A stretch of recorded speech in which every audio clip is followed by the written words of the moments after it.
uNtombela hayi yonke into ihamba kahle nasekhaya. uKhisimusi Uma sikhuluma naye umkhulu ngikhuluma nje kanye uyalalela. NoKhisimusi abe sizokudla mnandi ngoba nisengitshenile ukuthi akacabangi nokubona i2K empilweni yakhe. Sebuyele kimina unkosikazi wakhe omdala. okay uyikhulumela yena ungamkhombi engasivama ukuthi nje i2K indaba ye2K akasafune kuyibona. Ungezwe nakuyena ubaba ngoba mina mhlawumbe ngingabona ukuthi mhlawumbe ngimkhombile anizweni kuyena ukuthi yena uthini ngovo lakhe.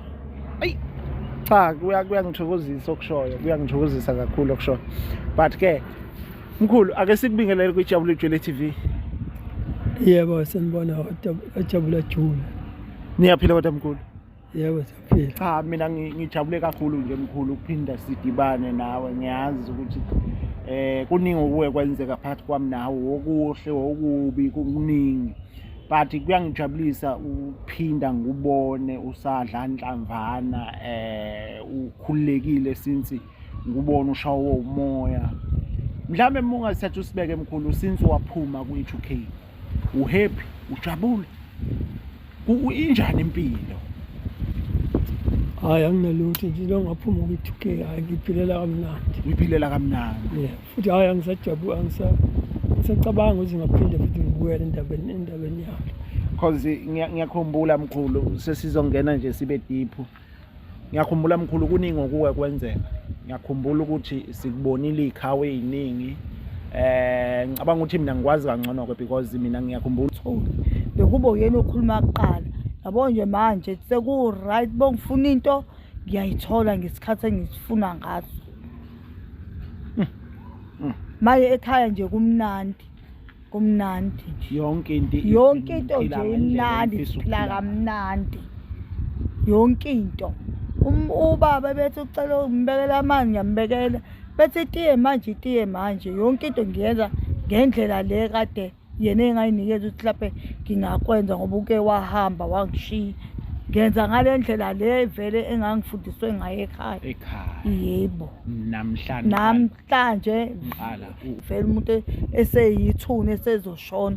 Mina ubuye ewuyena noma ke emzimbeni ke ethi ukushayeka kodwa ngibonga ukuthi ngiyambona uyakwazi ukukhuluma, uyakwazi ukuphefumula nje yonke into.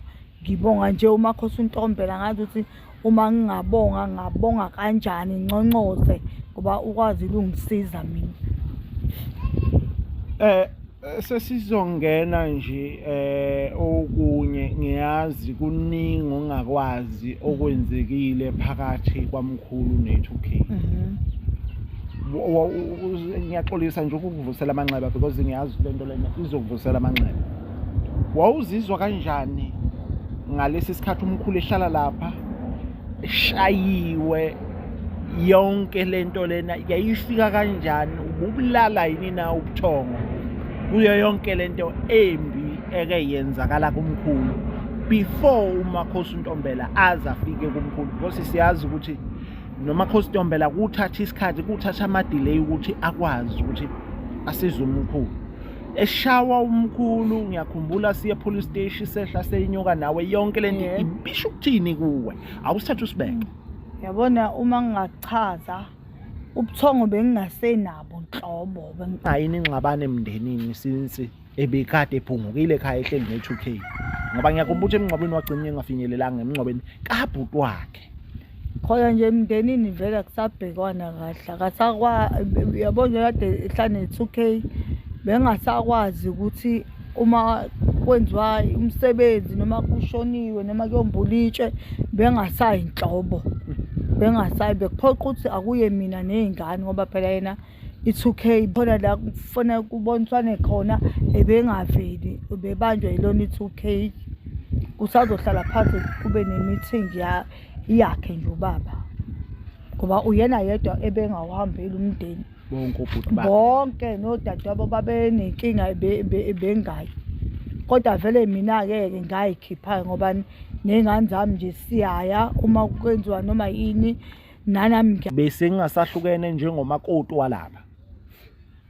Bengeke ngibone nezingane zimbona vele ubaba ewasha bezisho vele ukuthi ubaba useyosibari makoti ngobani uyena owenza yonke into manje, uyena ophekayo, uyena owashayo, uyena oshayela igceke nanani, uyena vele bekwenza. Uzothi 2K belingenzi lutho, benimisa utshwala buphuze kuphela. Naye beshawa lo baba lo ngobani 2K nje bethi beliphuzile liyamthuka libiza abafana kugcwale kwenziwe noma yikanjani.